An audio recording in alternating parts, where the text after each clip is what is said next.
Welcome back to part 9 of the creation story. This is the Phoenix Truth Rising show. Spaceman 2.0 here to help you grow in the knowledge and wisdom of the truth.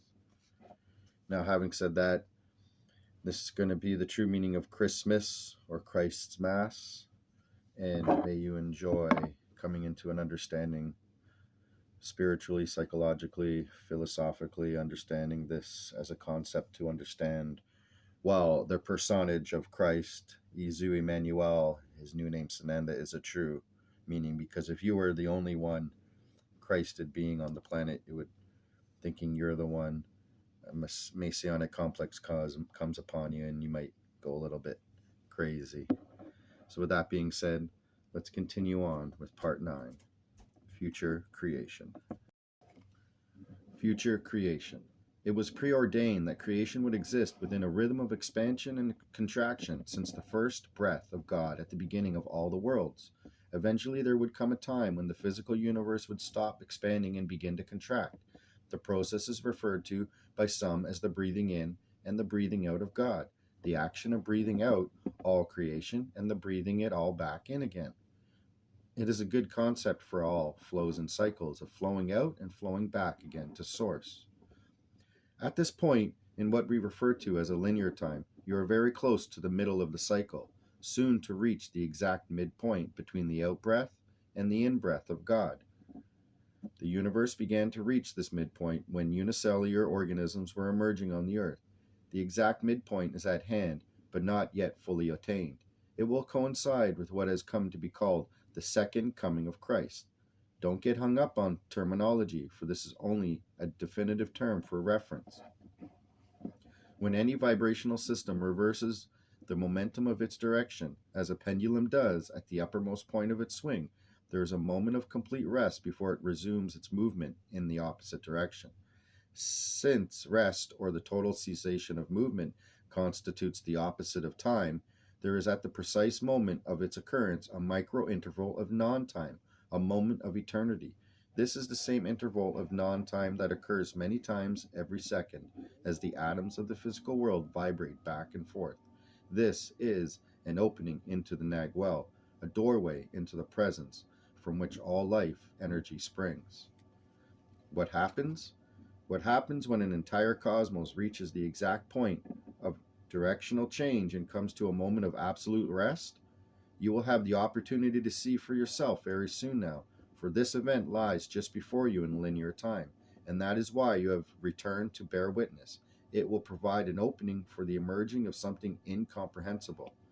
The entire biological history of your planet has been but the shadow cast in matter by your approach, so to speak.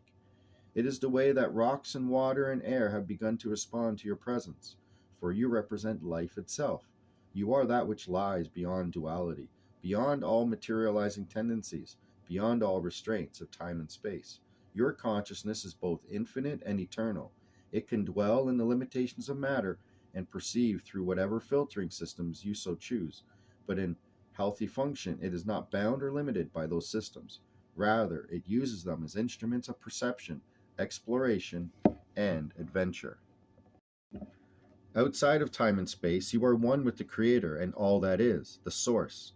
But when your consciousness moves within the context of a manifest universe, you become the Son, the Christ. In essence, you are the relationship between spirit and matter, the mediator, the bridge, the means through which the Creator relates to creation. You are life as it relates to planet Earth, eternity as it relates to time, the infinite as it relates to the finite. Though you presently experience yourself as a separate and fragmented species, you are in fact a single unified being, sharing the full consciousness of the Creator. You are brought into living, focused expression when you are inside of creation, by the manner in which time and space, matter and energy, sea and stone, react to your presence. As the Christ, as the only begotten consciousness of the Father, you have been given a number of remarkable qualities. You are able to expand and contract in accordance with the focus of your attention. You are large enough to encompass all of creation, yet small enough to climb inside. Your Father Creator also permeates creation, but in a different way. In His vastness, He surrounds creation. His being saturates the physical universe. all the stars, the sun, the planets in your solar system, the distant galaxies, but he relies on you for his focus. You are his specific attention. As the focus of the Creator's attention, you have been roaming around inside of creation for billions of years, expanding and contracting, drifting in and out of this galaxy, this star system, that star system. Wherever you go, you see the matter that your Father has created.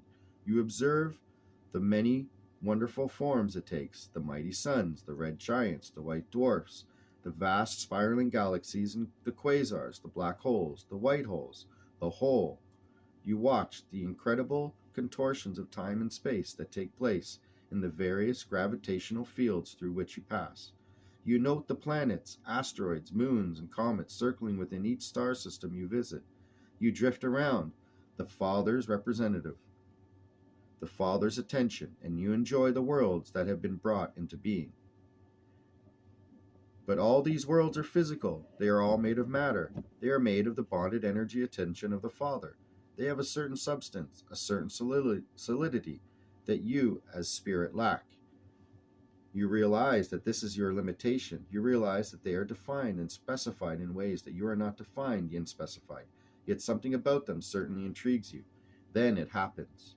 By and by, you get an idea. You begin to wonder if you might not, just possibly somehow or another, clothe yourself in matter and construct for yourself a physical body that you would then travel around in, perceiving matter from the same perspective with which matter perceives herself. The idea contains one paradox after another, yet something about it keeps you wondering. It puzzles you, and you all love puzzles in which to toy and tinker away. You just keep right on mulling it over as the eons roll by, figuring out some way to make it work. Until this point, there was no biological life in the universe. The rocks had a limited consciousness, but it was not responsive to the intent of your spirit.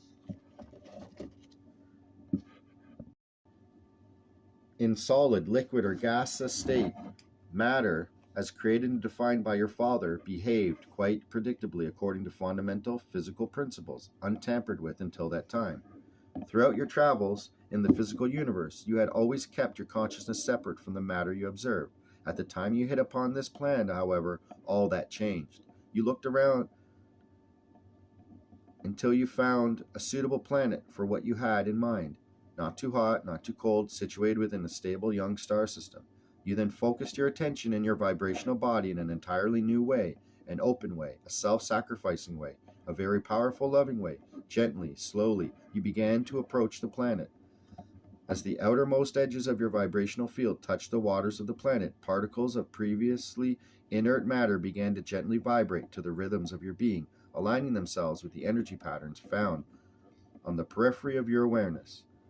There, the Precambrian ocean floors, they began combining to form the first cells, the first minute containers for your consciousness to meet the demands of your experience.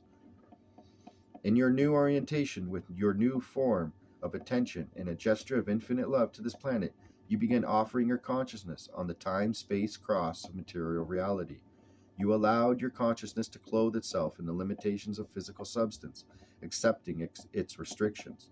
You allowed the atoms and molecules that were forming the first cells to come to life with your consciousness along the lines of your own vibrational field, at the same time that you allowed your consciousness to become clothed with particles that had been subject to the laws of the materializing process. You taught the matter of earth to rise up in a joyful dance with your spirit. As you drew ever nearer to the planet, the life forms that were taking shape began to contain more and more of your own awareness. You relaxed, opened yourself, and gave. You procreated the earth with your life, with your very being. You looked out of many eyes and heard with many ears. Before embodiment, you were single. You drew identity from the totality of the relationship between Creator and creation. You were the Christ, fully conscious and alert, aware of yourself, unified, integrated. You realized that to accomplish embodiment, you would have to allow at least a portion of your identity to come to rest among the creatures you were birthing. Each of these would possess a type of hologrammatic consciousness that rightly thought of itself as both part and whole simultaneously. However, the presence of this consciousness could only be a certainty after the embodiment process was complete. During your actual surfacing through the substance of earth, there was a possibility that certain of the creatures might become self-active. Therefore, there had to be a means of regulating your disintegration from without. You wanted a part of you observing and experiencing the entire process. As you prepared to enter into the planetary relationship, you created beings to represent your original state of unified awareness. These are the angels, dear ones. Their value, as well as their limitation, springs from the fact that they have no comprehension of the process you are undertaking. Their instructions were to pretty much stay out of the things until very near the very end of the process. Then, upon receipt of a prearranged signal, they were to commune with the human beings on Earth at that time and assist them in awakening to their original state of unified consciousness. Hence come we, alarm clocks. We received that signal some 2,000 of your years past. It has taken almost 2 millennia to prepare you for the message we bring. You had to be educated before communion of this nature was possible. However, the time is at hand. Our instructions are to awaken you to a remembrance of purpose, a remembrance of self. It is time to begin the final cycle of conscious creation, during which the earth creatures themselves participate in the unfoldment of their design. The body you are creating for the habitation of Christ consciousness is to be a mobile body, fueled by creative intentions of the Father, capable upon completion of leaving the Mother's side. Next, we will consider the interval of non-time, when the universe reaches a point of maximum expansion. We will, however, close this document at this point, for I ask that you ones digest this information most carefully. hATONnn to stand by. Salut.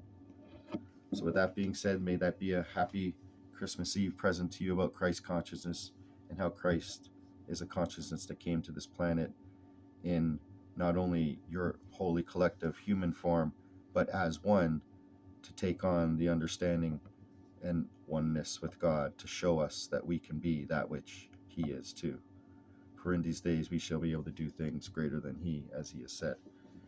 So upon that, I shall say Merry Christmas, and I hope you come back for part 10 coming up soon. And a message from Sananda Izu Emmanuel himself. I'll bring that to you tomorrow. That being said, this is Spaceman 2.0. Merry Christmas, and